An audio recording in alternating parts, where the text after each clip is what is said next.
Salam untuk kita semuanya, berjumpa lagi dengan saya di channel Artila Tutorial, tempat kita untuk berbagi informasi seputar informasi pendidikan dan informasi guru, serta informasi lain yang ada hubungannya dengan pendidikan dan guru.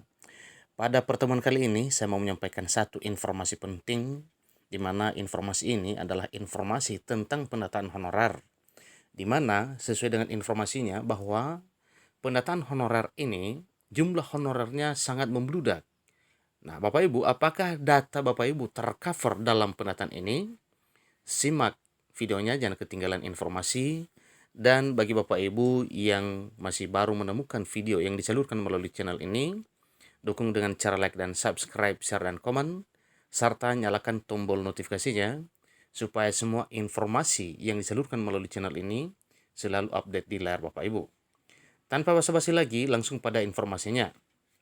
Sebagaimana informasi bahwa dalam rangka pendataan honorer ini bertujuan untuk memetakan ya jumlah honorer yang ada di instansi pemerintah seluruh Indonesia.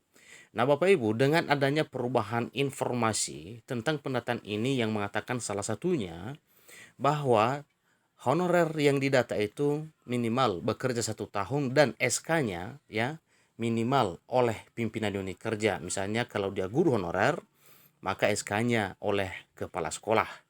Nah, Bapak Ibu, membengkaknya data honorer ini menurut Deputi Bidang Sistem Informasi Kepegawaian SINKA BKN Suharmen sudah mulai terbaca.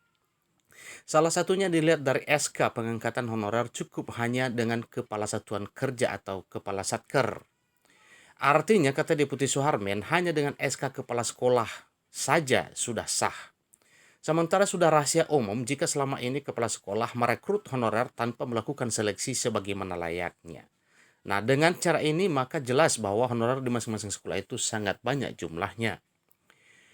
Jujur saja, saya sangat khawatir akan terjadi pembengkakan data yang luar biasa, apalagi hanya dengan SK Kepsek sudah sah. Ini kata Deputi Suharmen kepada JPNN pada hari Minggu 14 Agustus. Dahulu, lanjut Suharmen, dirinya mengusulkan SK pengangkatan honorer itu minimal pejabat yang berwenang, artinya minimal sekretaris daerah atau setda, dengan tujuan pada penyampaian ini yaitu agar pembiayaan honorer itu jelas tertata dalam anggaran pendapatan dan belanja daerah atau APBD sehingga gajinya lebih manusiawi. Artinya dengan ya pejabat daerah yang mengeskakan maka gajinya itu cukup lumayan. Selama ini guru honorer mendapatkan gaji rendah itu karena dibiayai lewat dana bantuan operasional sekolah atau dana BOS. Nah, tentunya oleh karena honornya itu dari dana BOS ya, kita tahu bersama bahwa alokasi dana BOS untuk penggajian guru honorer itu sangat minim. BOS, kata Deputi Suharmen, dicairkan setiap 3 bulan. Otomatis guru honorer dan tenaga kependidikan dibayar per trimester juga. Namun, lanjut Suharmen, karena surat edaran Menteri Penanggulangan Aparatur Negara dan Reformasi Birokrasi atau surat edaran Menpan RB bernomor B-1511 garing M SM.01.00 tertanggal 22 Juli 2022 sudah diterbitkan, maka perlu antisipasi akan membengkaknya data honorer. Itu karena salah satu poin dalam surat edaran Menpan RB tersebut adalah diakuinya SK Kepsek atau SK Kepala Sekolah.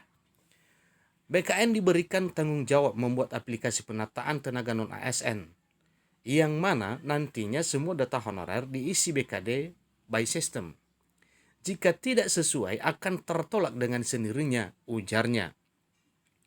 Nah, sekarang untuk mengantisipasi masuknya honorer siluman, Deputi Suharmen menegaskan, pemerintah dalam surat edaran Menpan RB meminta datanya harus dilampirkan dengan surat pernyataan tanggung jawab mutlak atau SPTJM. Salah satu poin penting dalam SPTJM adalah bertanggung jawab secara hukum apabila data yang disampaikan tidak benar. Setelah itu, data-data tersebut jelas Suharmen akan divalidasi terlebih dahulu oleh Badan Pengawasan Keuangan dan Pembangunan atau BPKP, Deputi Pengawasan dan Pengendalian atau Wasdal BKN. Jadi pemeriksaannya berlapis sehingga diharapkan bisa mencegah pemalsuan data. Deputi Suramen pun mengimbau seluruh badan kepegawaian daerah atau seluruh pejabat BKD untuk menyodorkan data-data valid, sebab dari data itu akan ditetapkan arah kebijakan pemerintah dalam penyelesaian honorer.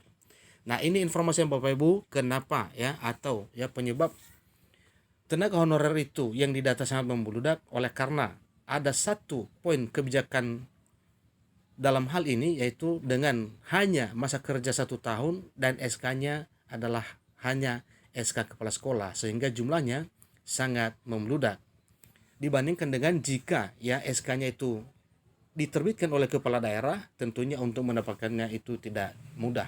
Demikian informasinya Bapak Ibu tentang penyebab data honorer sangat membludak pada pertemuan kali ini. Semoga informasinya bermanfaat. Sampai ketemu pada video berikutnya. Terima kasih.